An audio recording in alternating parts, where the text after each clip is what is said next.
So good morning. It is a pleasure and a treat to be here with you again. It's really interesting when I think about the song that we sang during meditation about lifting the veil.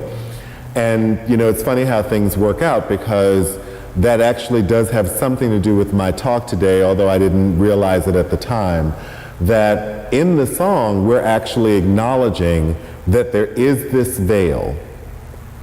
There is this separation between God and ourselves. And something to consider might be, what would it be like if there were no separation? If there were no veil between God and ourselves? We find ourselves in increasingly troubling times that we're living in right now. The divisiveness that's going on is at a fever pitch, and it doesn't look like it's going to ebb at any time soon. And I can tell you that it is not going to ebb when the elections are over. This is also a time when God or Spirit, Divine Mind, whatever word you use to access the divine, is being used to justify everything that is not divine.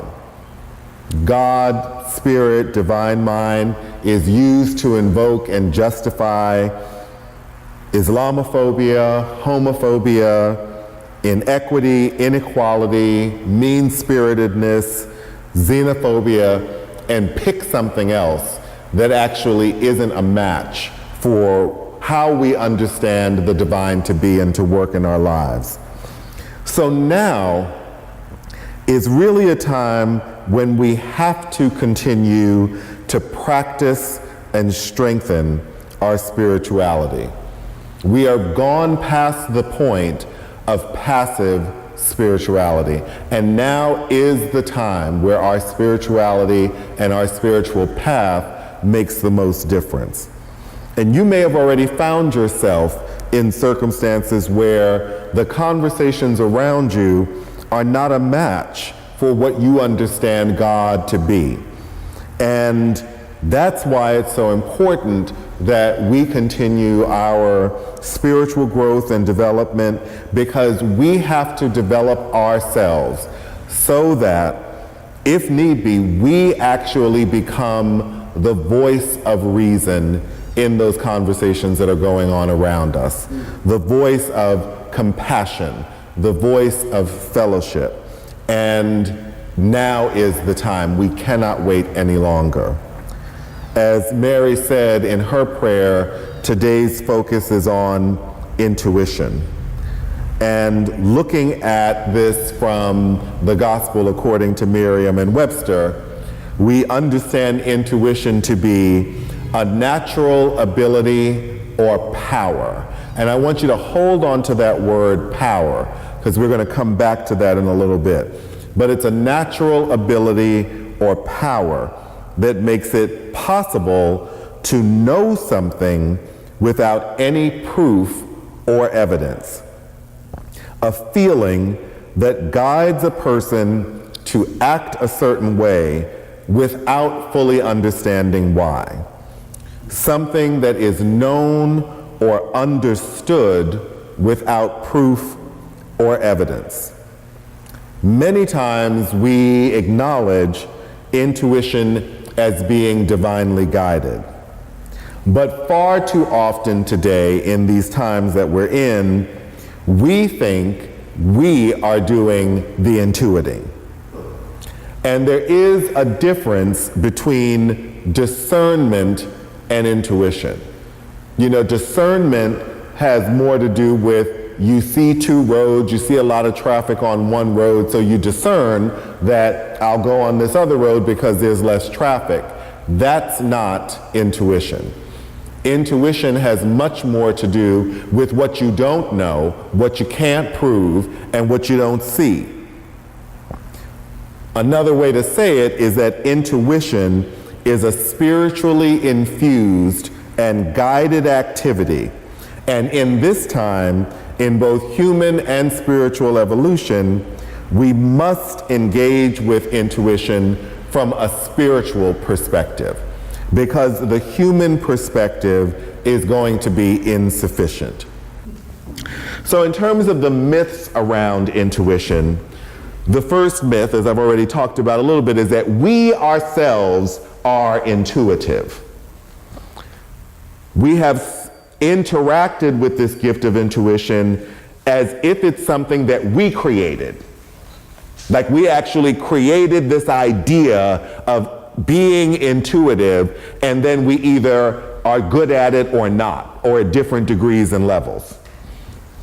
Or that it's something that uses us from the outside, or as the song says, on the other side of the veil. There's this power that reaches through the veil and uses us in some way.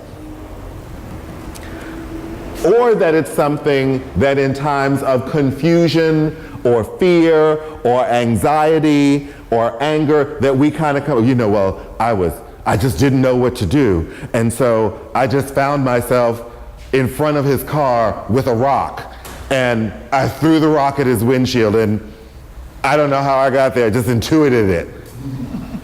That would let him know my feelings, like a bit of a stretch. Intuition actually is a result of being in communion with God. It is a direct result of being in communion with God. The Science of Mind tells us this, the book tells us this. Intuition is God in man. Intuition is God in man, and I'm going to change the pronouns because this particular part of the science of mind is not 21st century. So intuition is God in humanity, in all of us, revealing to us the realities of being, of just pure being. And just as instinct guides the animal, so would intuition guide humanity if humanity would allow it to operate through itself. Now, that is not the first time that in traditions that we see this recognition that yes, there is this divine being, and yes, all manner of gifts can be realized and actualized in communion with that divine being. And that divine being is not going to place itself in your life without permission. It's not going to just take you over and do things with you. It actually waits to be invited into your being so that it can be used to its maximum. So we could say that at the moments when we're experiencing intuition are the moments when we are actually allowing God to operate through us. And more likely the case is that we've stopped thinking about ourselves long enough for God to actually creep in the back door. That the focus has not so solely been on my ever ongoing drama with the fabulousness of me, that I somehow release enough control or anxiety to actually allow for the Spirit of God to come and be with me and enact this gift we call intuition. Science of Mind also says intuition always remains in the background and waits for its recognition. The Spirit is always there if we could but sense its presence. So when you're having a moment of intuition, you are actually having a moment of sensing the presence of God. And in the presence of God, intuition becomes possible. So we have then this loving, divine spirit that is not going to impose itself on you and lovingly waits to be in communion with you. But that then leads to a second myth, is that we're either intuitive or we're not. Because many people claim to be intuitive, and then some don't. I think we should turn the fans back on. I think I can get the message across, but it's getting a little steamy. So if we can accept that intuition is a power, not just something that you either get or don't get in your human makeup. It's not something you go and get a class on. You can't take a seminar on it. You can't order a series of DVDs or CDs and all of a sudden be intuitive. But it is a power that we access in communion with God. Then that makes it easier to understand how spiritual gifts work, period. That it's not just our personality, but it is us in full communion with the divine that allows us to do, be, say, all kinds of things. These are the experiences of the mystics. This is why Rumi has written so much that the world cannot forget. That his words permeate the spirits of people. This is why the Buddha, who could have just dissolved and transcended fully, turned back around and said, my mission is to show people this path. This is why the Christ could actually say, and the disciples could actually say, be thou healed. And it was so. It was direct communion with the divine that allowed all of the spiritual gifts to be made manifest on the planet. So in the Bible, there is this section in 1 Corinthians that talks about the gifts of the Spirit. And it's starting around verse 6. It says, this is 1 Corinthians chapter 12, around verse 6, to each is given the manifestation of the Spirit for the common good. So even your gifts that come to you when you are in communion with the divine are still not for you. They're not so you can figure out how to get something on sale at Pier 1 Imports.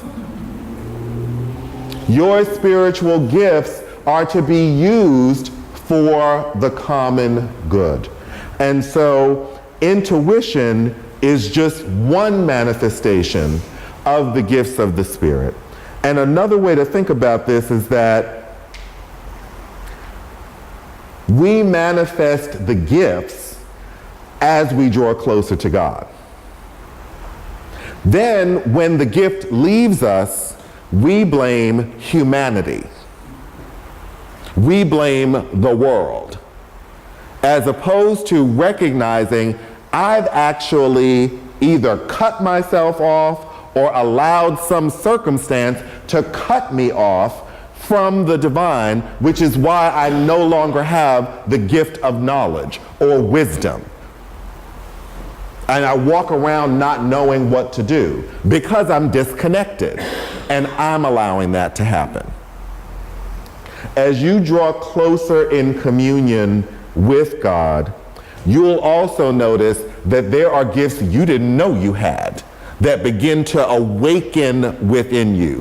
Things that you're able to say, things that you're able to do. People stopping you and asking for prayer and all kinds of things. And you're kind of like, why are you asking me that?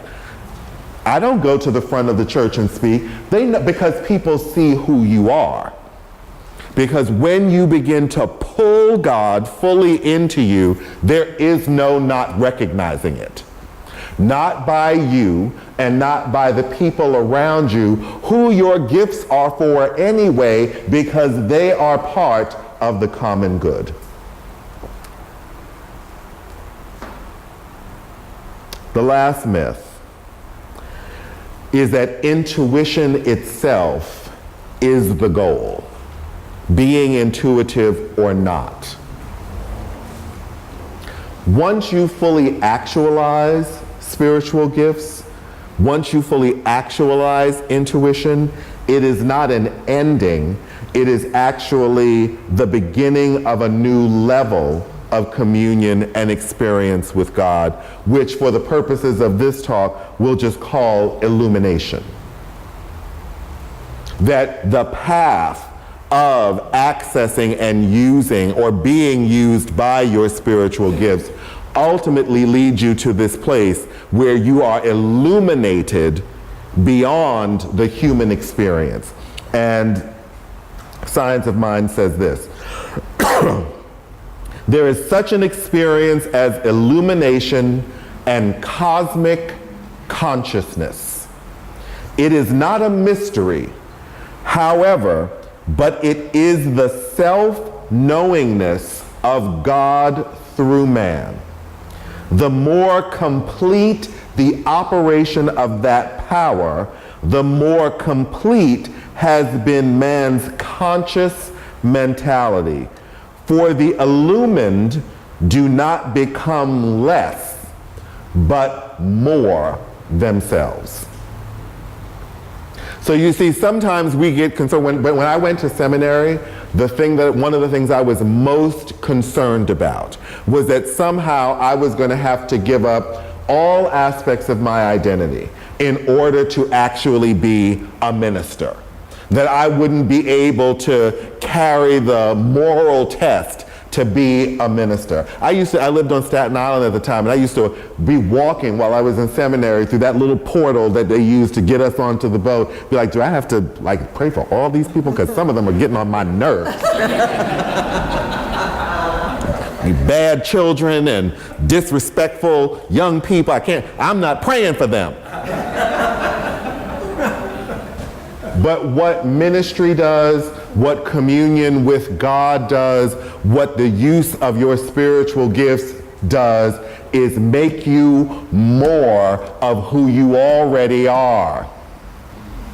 There is no 180-degree turn where you get lifted up and swirl around with lights flashing through your body, and then you float back down to earth and you're somebody completely different. It doesn't work that way. What happens is everything that is not of God gets released and gets cut away, and all that is left is you and communion with God and infinite possibility. And that's what we need today. We don't have any more time for passive spirituality. We don't have any more time for you to work on yourself. Wherever you are, pick that up and get in communion with God. Get in serious connection with the divine. As broken, beat up, and whatever you think the rest of us think about you is, connect that with the divine. Allow your intuition to show you what is next, and then do that thing that is for the common good. Because there'll be no kind of like, if things really go south, you want to be able to say, whether you believe in heaven or not, I'm not talking about heaven, I'm talking about your family. You want to be able to say at Thanksgiving, I did what I knew to do. And I encouraged you to do what you needed to do. I deeply connected myself with that which I understand to be greater than myself, and I have run this race the best way I know how. That is what we need now. We need commitment and we need connection. Because other than that, the sacrifice of 6 million lives and the ringing reality after that moment of never again will mean nothing if we today do not live that lesson. In the science of mind, this final prayer: infinite, indwelling spirit within me, Almighty God within me, perfect peace within me, complete satisfaction within me, real substance within me, that which is truth within me. Let that be your prayer for accessing intuition, for accessing your spiritual gifts, and for using them and being used by them for the common good. God bless you.